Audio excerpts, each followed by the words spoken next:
Hello everyone.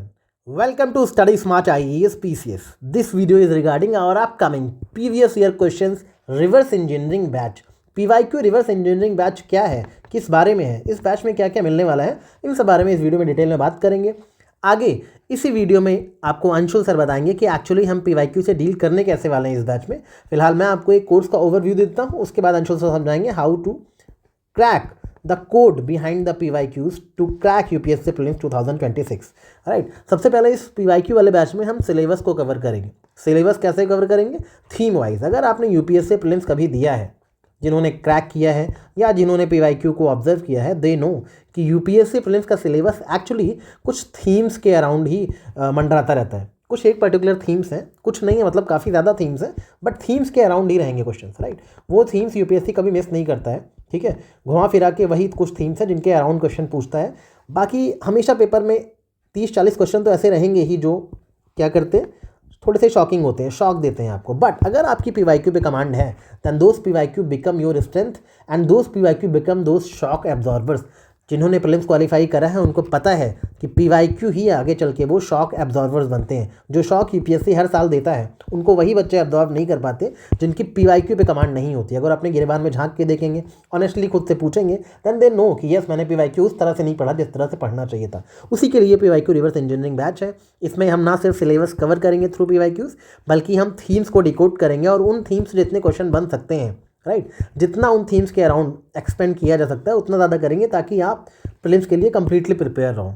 और themes को decode करने का मतलब यही है कि हम प्रिडिक्ट कर सकें कि अगर पिछले साल ऐसे क्वेश्चन पूछा गया है, कभी भी ऐसा क्वेश्चन पूछा गया है, तो आगे इस टॉपिक से कैसा क्वेश्चन पूछा जा सकता है बेस्ड अपॉन दोज PYQs। तो हम प्रिडिक्ट भी करेंगे क्वेश्चन को। राइट, क्वेश्चन को प्रिडिक्ट करना, लोग कहते हैं UPSC is unpredictable. We agree that there is certain element of uncertainty in UPSC prelims, but those who have cracked it, they know that if you have good command मतलब excellent command, अगर आपकी excellent command है PYQ पे, then cut off इतनी ज़्यादा भी नहीं जाती कि आप कट ऑफ क्लियर ना कर पाओ। टफ पेपर आने का ये मतलब बिल्कुल नहीं है कि आप कट ऑफ से नीचे रह जाओ। टफ पेपर आता है तो कट ऑफ कम जाती है, eventually it's a competitive game. So अगर आपकी PYQ से कमांड है, आपका सिलेबस अच्छे से फिनिश है, then no one can stop you from clearing prelims. Right, तो कोई डर मत रखना मन में, कोई डाउट मत रखना। राइट, जिस तरह से अगर आपने मेरा स्मार्ट अध्ययन देखा है UP PCS का, मैंने सारी थीम्स PYQ के अराउंड करवाई थी, and trust me, out of 150 around 120 questions way directly from smart अध्ययन सीरीज। राइट, वो तो जब UP PCS प्रीलिम्स आएगा तो प्रूफ देने की ज़रूरत नहीं, बच्चों ने खुद ही सारे प्रूफ दे दिए। राइट, तो मैं बता रहा हूँ PYQ आजकल हर एग्जाम में बहुत रेलेवेंट है, खास करके UPSC में तो बहुत ही ज़्यादा रेलेवेंट है। तो PYQs को इग्नोर नहीं करना, और UPSC में UP PCS से भी ज़्यादा रेलेवेंट है PYQs की। राइट, तो PYQ को हम PYQ के थ्रू आंसर मैपिंग भी करेंगे थ्रू कॉन्सेप्ट्स। जिन क्वेश्चन में आंसर्स आपको नहीं आते हैं सपोज एग्जाम में, उनकी आंसर्स को कॉन्सेप्ट के थ्रू कैसे लाना है। अगर आपके कॉन्सेप्ट्स क्लियर है तो कैसे आंसर तक पहुंचना है। राइट, कॉन्सेप्ट्स नहीं क्लियर है तो लॉजिक, बेसिक लॉजिक के थ्रू कैसे आंसर तक पहुंचना है। तो आंसर मैपिंग भी करेंगे हम, कि आंसर तक पहुंचने का रास्ता बताएंगे आपको किसी भी क्वेश्चन में, how to use logics and concepts to derive the answer, अगर आपको नहीं आता है तो। राइट, दूसरा 24/7 मेंटर सपोर्ट रहेगा। The classes will be taken by me and Anshul sir. इसमें हम सिर्फ जो फैक्ट्स हैं हिस्ट्री के, पॉलिटी के, उनकी हम ट्रिक्स बताएंगे, क्योंकि ऑब्वियसली एंशिएंट मेडिवल में बहुत सारे फैक्ट्स हैं जो ट्रिक्स के थ्रू ही याद किए जा सकते हैं। तो उन सारे फैक्ट्स की तो ट्रिक्स बताई जाएंगी। राइट, जो भी चीज़ें PYQ में पूछी गई हैं उनके अराउंड जो पूछी जा सकती हैं, दोज थिंग्स हम आपको पूरी तरह से रटवा भी देंगे। ठीक है, और जहाँ पे कॉन्सेप्ट की ज़रूरत होगी, साइंस में, एनवायरमेंट में, ज्योग्राफी में, वहाँ सब कॉन्सेप्ट समझाया जाएगा, इकोनॉमिक्स में। Right, but more focus will be upon logical derivations, how to get the answers from questions which you find tough in the examination. जो शॉक्स आपको एग्जाम में मिलते हैं, वो शॉक कैसे आप एब्जॉर्व कर सकते हो PYQs पे कमांड करके। राइट, तो this is the briefing of the course by me. This course if you buy today it will cost you around 2,999। वैसे इसकी फीस 3,999 है, लेकिन अब अगर आप आज ही लेते हो तो फिर ये 2,999 का है। इसके आगे PYQ में कैसे हम घुसेंगे, PYQs को कैसे सॉल्व करेंगे, how we are going to deal with PYQs, आगे की क्लास अंशुल सर लेंगे, तो उसको देखो और समझो कैसे हम PYQs को डिकोड करेंगे। राइट, तो चलो, take care and all the best for preparation. Thank you. Hi everyone. So in this section we'll be dealing with the course module, कि एक्चुअल में ये कोर्स किसके बारे में है, कि हम किस वे में PYQs को डील करेंगे। सो PYQ को हमारे डील करने के 4 पैरामीटर्स होंगे। तो first would be the explanation part, जिसमें हम जो भी आपका क्वेश्चन होगा उससे रिलेटेड जो भी इन्फॉर्मेशन है वो आपको समझाएंगे। सेकेंड वुड बी द मतलब जो अदर क्वेश्चंस इससे पूछे जा सकते हैं, ठीक है, द प्रोबेबल क्वेश्चंस, उनके बारे में डील करेंगे, ठीक है। बिकॉज लेट्स से हम लोगों ने ये क्वेश्चन देखा मोनोक्लोनल एंटीबॉडीज़, तो इससे एंटीबॉडीज़, उसके डिफरेंट क्लासेस ऑफ एंटीबॉडीज़, वो सब भी पूछा जा सकता है, तो वही चीज़ें हम इसमें देखेंगे। Third would be any kind of tricks, या कुछ किसी वे में कहीं पे ज़्यादा फैक्ट्स आ गए, उनको याद कैसे किया जाए। तो if you are associated with this channel you would be knowing that किस वे में हम इन चीज़ों से डील करते हैं। And the fourth and the most important part would be the logical reasoning part, जिसमें लेट्स से हमको इस क्वेश्चन के बारे में कोई भी इन्फॉर्मेशन नहीं है, तब हम कैसे इसको सॉल्व करेंगे, ठीक है। तो इन तीनों चारों पैरामीटर्स के ऊपर will be working. So let's start with this question. Monoclonal antibodies के ऊपर क्वेश्चन था, which is often mentioned in the nude. Consider the following statements. They are man-made. They stimulate immunological function due to their ability to bind to specific antigens. They are used in treating viral infections like that of Nipah virus. ठीक है, so start करते हैं explanation part. सबसे पहले तो antibodies होती क्या हैं। सबको पता है कि जो भी कोई फॉरेन बैक्टीरिया है, वायरस वगैरह आ जाए तो हमारी WBCs वगैरह हैं, उससे फाइट करती हैं। एक इम्यून सिस्टम है कि हमारी एंटीबॉडीज़ रिलीज़ करती हैं, जो इसके एंटीजन पे बाइंड होके इसको ख़त्म करने का काम करता है। ये हमारी एंटीबॉडीज़ हो गई, ठीक है। और कहाँ पर प्रोड्यूस होती हैं, कोई पूछ ले तो देखो, लेट्स से कि ये हमारा बोन मैरो है, ठीक है। अब बोन मैरो में क्या होती है, हमारी WBCs, ठीक है। बहुत सी जगह WBCs होती हैं, बोन मैरो, लिम्फ नोड्स वगैरह। अभी के लिए WBCs जब पढ़ाएंगे तब उसके बारे में डिटेल में बात करेंगे कि उसके डिफरेंट टाइप्स भी होते हैं, और उसका एक टाइप होता है बी सेल्स, जो आपके इम्यून सिस्टम में हेल्प करता है, ठीक है। तो बी सेल है। अब बी सेल क्या होता है, वो इनएक्टिवेटेड रहता है, यानी कि नाइव रहता है, बट जैसे ही कोई फॉरेन लेट्स से वायरस आया, ठीक है, तो ये एक्टिवेट हो जाता है। और एक्टिवेट होके एक्टिवेशन पॉइंट इसका क्या है कि मतलब डिफ्रेंशिएट हो जाता है B cell to plasma cell, ठीक है। क्या है इसका, WBCs वाले चैप्टर में अच्छे से देखेंगे। अभी के लिए बस इतना जान लो कि कोई पूछे आपसे कि हाउ आर एंटीबॉडीज़ फॉर्म, तो हमको बोलना है बी सेल का जब डिफ्रेंशिएशन होता है प्लाज्मा सेल में, तो प्लाज्मा सेल आपके एंटीबॉडीज़ रिलीज़ करते हैं, ठीक है। तो ये वाई क्या लिख रहा हूँ, ये आपकी एंटीबॉडीज़ का स्ट्रक्चर है। ये देखो ऊपर बना भी हुआ है आपके एंटीबॉडीज़ का स्ट्रक्चर, वाई फॉर्म, ठीक है, इसलिए वाई बना हुआ है। इसमें क्या होता है कि यहाँ पे आपका एंटीजन बाइंडिंग साइट लिखा है। एंटीजन बाइंडिंग मतलब लेट्स से यहाँ पे आपका वायरस आया, उसका फॉर्म कैसा है, लेट्स से ऐसा है रेक्टेंगुलर, तो यहाँ पे आएगा और यहाँ पे आके बाइंड हो जाएगा वो, ठीक है, इस शेप में है तो, ठीक है। और कोई और शेप में है, लेट्स से गोल है, तो आपकी एंटीबॉडी इस वे में होंगी, ठीक है। ये जो वाई बना है इसके ऊपर यहाँ पे ऐसा सा होगा, तो ये गोल है, तो ये आके इस पर गोल सा चिपक जाएगा, ठीक है। तो हर एक एंटीबॉडी हर एक एंटीजन के लिए नहीं करती, specific to one particular antigen, ठीक। तो ये आपके एंटीबॉडी का काम हो गया, ठीक है। अब तीसरी चीज़, इसकी डिफरेंट क्लासेस जो होती हैं वो देखनी पड़ेगी। क्यों?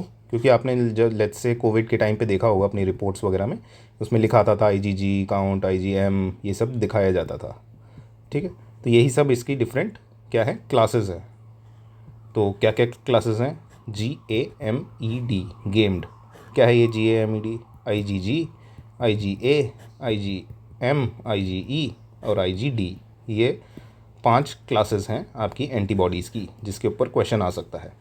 अब क्वेश्चन में क्या पूछेंगे which among the following antibody is found in the mucus membrane. पूछ लिया कि कौन सी लार्जेस्ट नंबर है, पूछ लिया कौन सी सबसे बड़ी है, कुछ भी पूछ सकते हैं, ठीक है। तो स्टार्ट करते हैं 1 बाय 1। तो देखो IgG है, जो G से याद रखना ग्रेटेस्ट मतलब it is greatest in the number, ठीक है। मोस्ट अबेंडेंट है, आपके ब्लड और टिश्यूज़ वगैरह में फाउंड होती है। स्मॉल इन साइज़ वगैरह भी होती है, इस वजह से ये प्लेसेंटा से पास हो जाती है। प्लेसेंटा मतलब आपकी जो मदर से चाइल्ड के बीच जो कनेक्टिंग लिंकेज है वो आपकी प्लेसेंटा होती है। तो यानी कि आपके बच्चे में वो ये इम्यून रिस्पॉन्स कैसे आ जाता है, मदर के थ्रू ही, क्योंकि it is small in size. और G से याद हो गया ग्रेटेस्ट इन नंबर, ठीक है। A से क्या है, A से याद रखना है आपको जो भी आपके एंट्री पॉइंट्स होते हैं ना, A से याद रखो कि जैसे मुंह खोलते हैं तब आ की आवाज़ आती है, आ, ठीक है। तो आ से पता लगा हमको एंट्री पॉइंट, यानी कि माउथ है हमारा। जितने भी आपके म्यूकस मेम्ब्रेन जहाँ पे फाउंड होते हैं, जैसे सलाइवा हो गया, टीयर्स हो गया, ठीक है, यहाँ पे आपके IgA मिलती है, ठीक है। तो it is the first line of defence in mucosa, जहाँ पे म्यूकस मेम्ब्रेन है उसमें first line of defence is IgA। Next is your IgM। M क्या है, M क्या आपकी मोस्ट इन नंबर, ठीक है, ये तो सॉरी ये मोस्ट नहीं है, इट इज़ लार्जेस्ट, तो एम से याद रखो, मेगा रख लो याद, ठीक है, मेगा मतलब सबसे बड़ी, लार्जेस्ट, ये स्मॉल थी ना, स्मॉलेस्ट थी, तो ये लार्जेस्ट है एम, ठीक है।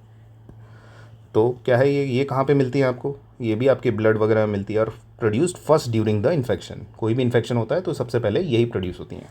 उसके बाद IgE आ गई, ई क्या है आपका, एलर्जी, एलर्जी में साउंड आता है ना ई का, एलर्जी, एलर्जी में जब भी होती है आपको तो ये एक्टिवेट होती हैं IgE, यानी कि जैसे आपकी ये सपोज़ नोज़ है, नोज़ की जो इनर लाइनिंग है, यहाँ से आपके क्या होती है, एलर्जिक रिएक्शंस होते हैं, लेट्स से कोई डस्ट पार्टिकल आया या फिर किसी भी चीज़ से आपको एलर्जी है, अस्थमा वाले लोग हैं, ठीक है, उनमें ये IgE का काउंट कम होता है।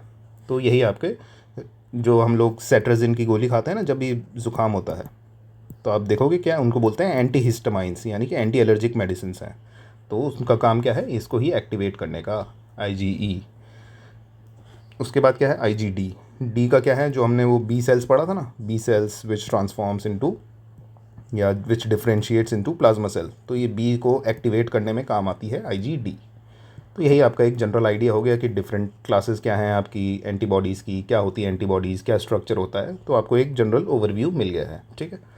अब क्या चलते हैं, अब चलते हैं आगे की तरफ, which is your second part की क्वेश्चंस क्या क्या आ सकते हैं। पहला क्वेश्चन आ गया कि एंटीबॉडी की सिंपल सी डेफिनेशन पूछ ली, antibodies are differentiate are formed in differentiated B cells, ऐसा लिख दिया। तो आपको जब पता नहीं है तो इसके बारे में सोचते रह जाओगे कि यार ये बी सेल की जगह सी सेल भी तो हो सकता है, टी सेल भी तो हो सकता है, बट नहीं, ये स्टेटमेंट सही है। सेकंड क्वेश्चन क्या पूछ सकते हैं, IgM IgA इन सब के बारे में पूछ सकते हैं कि कौन सी कहाँ मिलती है, क्या इसका रिस्पॉन्स पीरियड होता है, कौन सी मोस्ट अबेंडेंट है, कौन सी लार्जेस्ट है, कौन सी स्मॉलेस्ट है, ये बता सकते हो। थर्ड वुड बी, क्या क्वेश्चन पूछ सकते हैं, स्ट्रक्चर पूछ सकते हैं कि वाई शेप्ड होती हैं कि जेड शेप्ड होती हैं, तो पता होना चाहिए वाई शेप्ड होती हैं। एक और चीज़ पूछ सकते हैं कि इसमें 2 लॉन्ग चेन्स हैं और एक 1 स्मॉल चेन है, नहीं भैया 1 स्मॉल नहीं, स्मॉल चेन्स भी 2 हैं, ये एक 2 लॉन्ग हैं 2 स्मॉल हैं, याद रखना, ठीक है। तो यही सब चीज़ें हैं। अब क्या है, मोनोक्लोनल एंटीबॉडीज़ क्या है, ये सब तो जो हमने पढ़ी थी एंटीबॉडीज़ अभी, ये सब हमारी बॉडी के अंदर प्रोड्यूस हो रही हैं, यानी कि हमारा शरीर खुद प्रोड्यूस कर रहा है। बट कई बार है कि हमारी बॉडी नहीं जनरेट कर पाती इनको, तब हम क्या करते हैं, मैन मेड एंटीबॉडीज़ बनाते हैं। तो ये लिखा है ना, they are man made proteins, yes, जो भी मोनोक्लोनल एंटीबॉडी हैं वो हमें ह्यूमन ने लैब में बनाई हैं। क्यों बनाई है, कि लेट्स से ये आपका कोरोना का वायरस है, हमको इसका स्ट्रक्चर पता लग गया, ठीक है, और कोई एंटीबॉडी है जो जाके जिस पे आके ये चिपक जाता है, जो जाके इससे बाइंड हो जाती है एंटीबॉडी, ठीक है। तो हमको पता लग गया ये पर्टिकुलर एंटीबॉडी है, ये इस पर्टिकुलर जानवर में पाई जाती है, उससे एक्सट्रैक्ट किया हमने, उसको मल्टीप्लाई किया और उसको डाल दिया हमारे शरीर में। तब मल्टीप्लाई करने के बाद क्या हुआ, सारी जाके एंटीबॉडीज़ इससे कोरोना वायरस से टकराएंगी, उसको ख़त्म करेंगी and the disease would be over, ठीक है। तो ये सिंपल सा इसका वो था कि अब लेट्स से कोरोना की जगह कोई और वायरस आ गया जिसकी शेप ऐसी स्टार शेप है, ठीक है, तो हमारी जो एंटीबॉडी हमने ढूंढी किसी जानवर में वो मिली इस टाइप की, उसके पास है कि इस वाले से बाइंड हो जाएंगी। तो वही किया हमने, इसको उठाया, मल्टीप्लाई करवाया। मल्टीप्लाई कैसे किया, कैंसर सेल में डाल देते हैं, तो कैंसर सेल का क्या होता है रिस्पॉन्स, कि वो मल्टीप्लाई करते हैं शरीर में, ठीक है। तो उसी को इसको बोलते हैं हाइब्रिडोमा टेक्निक, ठीक है, नॉट वेरी इंपॉर्टेंट बट याद रख सकते हो, ठीक है। अब चलते हैं इस क्वेश्चन पे, क्या इस नॉलेज से ये क्वेश्चन सॉल्व हो सकता है, हाँ देखते हैं। कि they are man made proteins, yes, हमने देखा कि जो मोनोक्लोनल एंटीबॉडीज़ हैं वो हम लोग लैब में बनाते हैं। They stimulate immunological function due to their ability to bind to specific antigens, ठीक है, किसी स्पेसिफिक एंटीजन से मिल जाती हैं, वहाँ से उससे बाइंड हो जाती हैं और इम्यूनोलॉजिकल रिस्पॉन्स उससे प्रोड्यूस करती हैं, ये भी सही है। They are use in treating viral infections like Nipah virus, हाँ कर सकती है, ठीक है। अब द लास्ट पार्ट इज़ कि हम लोग इस क्वेश्चन को अगर कुछ भी नॉलेज नहीं है तब कैसे सॉल्व करेंगे। तो देखो, ऐसा पॉसिबल होगा नहीं कि आप जो भी एग्ज़ाम में पढ़ के जा रहे हो वही क्वेश्चंस आएँ, डिफरेंट क्वेश्चंस आ सकते हैं जिनके आपको कोई नॉलेज नहीं है, तो the logical reasoning part will come in to the picture. तो इसमें कैसे करोगे, देखो सबसे पहले यहाँ लिखा है मोनोक्लोनल एंटीबॉडी, तो इसमें आपको कुछ नहीं पता, बट ये पता है एक तो एंटीबॉडी क्या होती है, ठीक है। उसके बाद क्लोनल, क्लोनल क्या होता है, क्लोन बनाना, और किसी चीज़ का भी क्लोन बनाते हैं कौन, हम लोग बनाते हैं ना लैब में, डॉली द शीप वगैरह अगर आपने पढ़ा हो एनसीईआरटीज़ में, तो हम क्लोन बनाते हैं, और क्लोन हमेशा मैन मेड होता है, तो they are man made proteins. उसके बाद ये जो दो हैं ये तो सिंपल वेरी जनरल से स्टेटमेंट्स हैं। अगर कोई भी एंटीबॉडी है उसका काम तो यही होगा ना, इम्यूनोलॉजिकल फंक्शन करेगी, रिस्पॉन्स देगी उसके खिलाफ किसी भी एंटीजन से बाइंड होके, ठीक है, और उसके बाद किसी भी डिजीज़ को ट्रीट करने में हेल्पफुल होगी। एंटीबॉडी बना रहे हैं हम लैब में तो, ठीक है, तो सिंपल सा ये है। अब answer would be D 1 2 3। So this would be our pattern on solving the PYQs, ठीक है। तो इससे आपको पता लगेगा कि एक्चुअल में आप PYQs को एज ए सिर्फ क्वेश्चन नहीं ट्रीट करोगे, उससे आप नॉलेज गैदर करोगे, अपने जो नोट्स हैं उनको सब्सटेंशिएट करोगे और ज़्यादा एडिशन करोगे उसमें, और पता लगाओगे कि जिन क्वेश्चंस को सॉल्व करना नहीं आता, जिनके बारे में नॉलेज नहीं है, उनको कैसे अटेम्प्ट करें। Coming to the next part is your Anadyr in Siberia and Nome in Alaska. ऐसे ऐसे क्वेश्चन आ जाते हैं ना, सबसे पहले देख के डर लग जाता है यार इनके बारे में तो हमको पता ही नहीं है, तो लेट्स स्किप दिस। तो देखो कितना सिंपल सा क्वेश्चन है। Anadyr in Siberia and Nome in Alaska. Siberia कहाँ है पहले तो ये पता होना चाहिए, ये आपका रशिया है, यहाँ साइबेरिया मान लो। और उसके बाद अलास्का कहाँ है ये पता होना चाहिए, ये रहा अलास्का USA का पार्ट है, ठीक है। तो they are only a few kilometres apart. Suppose ये यहाँ पे अनादाया और ये अलास्का में ये नोम यहाँ पे है, तो दोनों बहुत पास पास ही हैं पर डिफरेंट कॉन्टिनेंट्स में आ गए, ठीक है, क्योंकि बीच में यहाँ से आपके क्या जा रही है, इंटरनेशनल डेट लाइन भी जा रही है, ठीक है। But when people are waking up and getting set for the breakfast in these cities it would be different days. Why they would be in different days? Because यहाँ से international date line जा रही है, दिख रही है आपको, dot dot dot, ठीक है। जस्ट अ मिनट, ठीक है। तो उसके बाद क्या है, अब इंटरनेशनल डेट लाइन का आपको कॉन्सेप्ट पता होना चाहिए। पहले तो कहाँ से पास हो रही है, याद रखो हमेशा इस जगह से पास हो रही है, ये रशिया वाला पूरा एरिया है और इधर अमेरिका वाला है, तो हमारा पैसिफिक ओशन से इंटरनेशनल डेट लाइन पास हो रही है। ये आपकी ग्रीनविच मेरिडियन नहीं है, ग्रीनविच मेरिडियन तो यहाँ ब्रिटेन से पास होती है, याद रखो, ठीक है। तो इंटरनेशनल डेट लाइन का कॉन्सेप्ट समझेंगे। फिर उसके बाद जब पता लगा आपको इंटरनेशनल डेट लाइन जा रही है, इस वजह से यहाँ पे डेट चेंज हो जाती हैं। इधर अगर मॉर्निंग है तो यहाँ पे क्या इवनिंग होगी या फिर एक दिन बाद का टाइम होगा, क्या होगा एग्जैक्टली टाइम, ये जानेंगे। तो यही सेकंड स्टेटमेंट है, when it's Monday in Anadyr it is Tuesday in Nome. तो इसमें याद करने का कॉन्सेप्ट क्या है कि जब भी यहाँ से यहाँ जाते हैं, इस साइड से इस side, sorry, west to east जा रहे हैं, यानी कि ये वेस्ट टू ईस्ट मत याद रखो, यहाँ से याद रखो कि जब भी रशिया से आप अमेरिका की साइड जा रहे हो, ठीक है, रशिया से अमेरिका की साइड जाओगे तो अब क्योंकि रशिया वॉर में इन्वॉल्व है ना, तो उसकी इमेज कैसी है, नेगेटिव। USA वालों की नज़र में उसकी इमेज नेगेटिव है, तो यहाँ से जब भी जाओगे तो एक दिन माइनस कर दोगे।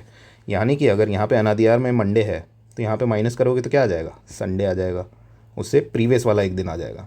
तो यहाँ पे इसका ऑपोजिट लिखा है, when it is Monday in Anadyr it is Tuesday in Nome, no, उससे एक दिन कम होगा, ठीक है। ये आपका इंटरनेशनल डेट लाइन का कॉन्सेप्ट है।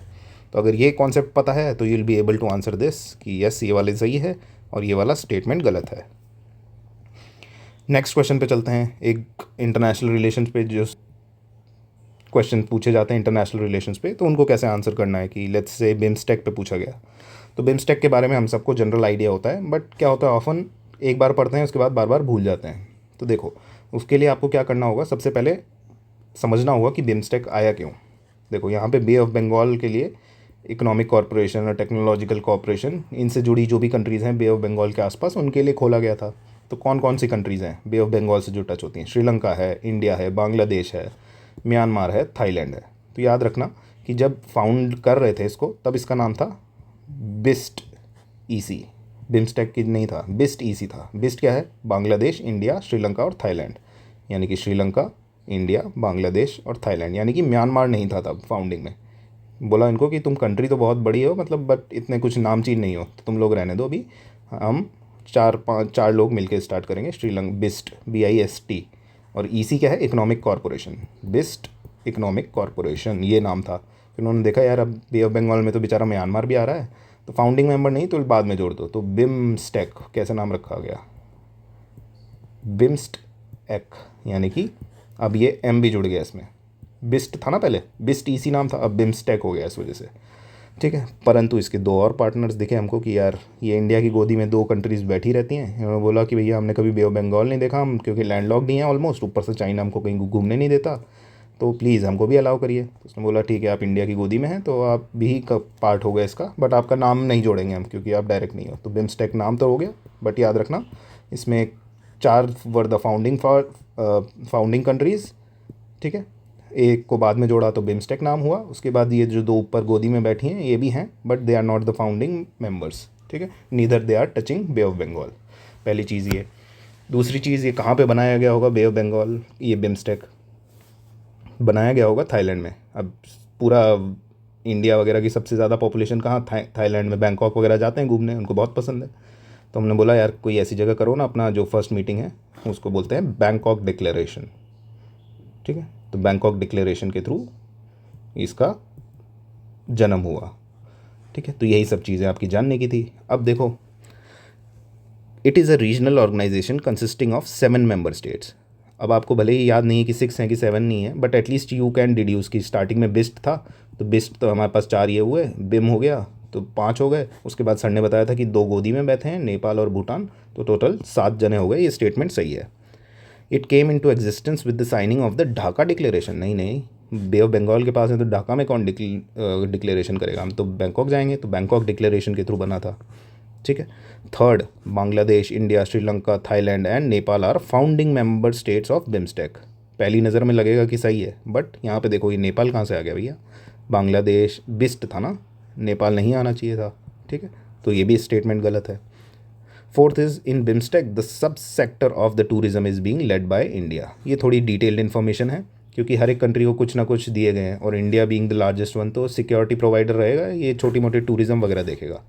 तो इसमें हम देखेंगे कि क्या क्या डिफरेंट कंट्रीज़ को छोटे मोटे फंक्शंस दिए हैं, which is not very important part, but it is also wrong, क्योंकि टूरिज़्म हमको नेपाल को दिया हुआ है। आई गेस इंडिया के पास सिक्योरिटी से रिलेटेड है, जो भी मेजर कोऑर्डिनेशन का है वो सारा इंडिया के पास है, ठीक है। तो इसमें हमको क्या पता लगा, बैंकॉक डिक्लेरेशन होगा, यहाँ पे नेपाल नहीं होगा, और यहाँ पे टूरिज़्म तो नहीं देंगे इंडिया को।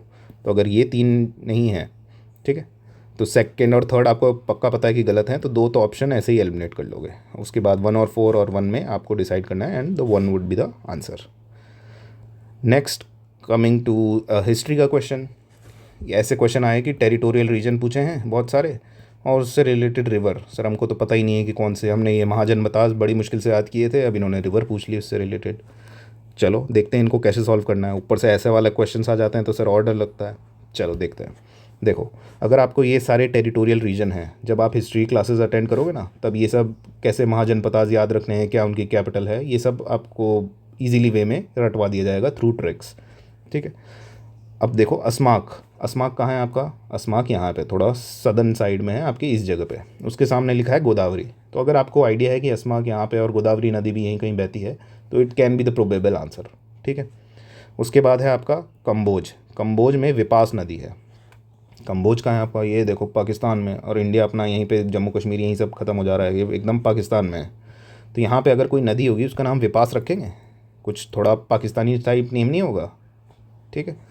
चलो इसको भी सस्पेक्ट के घेरे में रखते हैं। अवंती में महानदी, बताइए अवंती आपका कहाँ का एरिया है, आपका मगध तो नहीं, इसको मालवा वाला रीजन है, ये रहा देखो, यहाँ पे अवंती है, और आप किस में बोला है कि महानदी यहाँ मिलेगी, महानदी अवंती वाले एरिया में कि यहाँ पे फ्लो करती है, सबको पता है कि इस साइड है आपके, ठीक है। तो ये भी गलत है। तो 2 हमने पता लगा लिए कि एक तो ये सस्पेक्ट है कि ये सस्पेक्ट है, ये सही लग रहा है, ठीक है। नेक्स्ट इज़ योर कोसाला में क्या है, एक सेकेंड,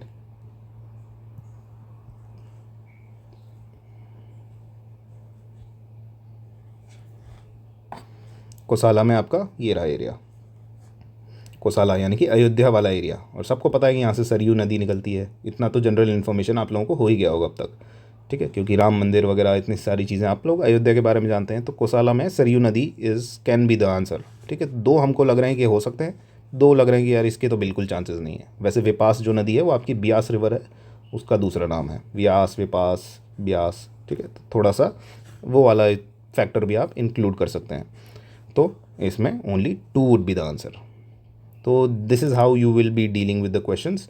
और जो एक्चुअल क्लासेस होंगी उसमें आपको ये सारे महाजनपदास वगैरह जैसे मैंने बताया अच्छे से पढ़ाया जाएगा, उनकी क्या कैपिटल है वो सब रटवा दी जाएगी। तो हर एक क्वेश्चन के साथ उससे एसोसिएटेड एक्सप्लेनेशन का पार्ट भी हम लोग देख लेंगे, and the logical reasoning part as well. So अभी के लिए इतना ही। See you in the next class.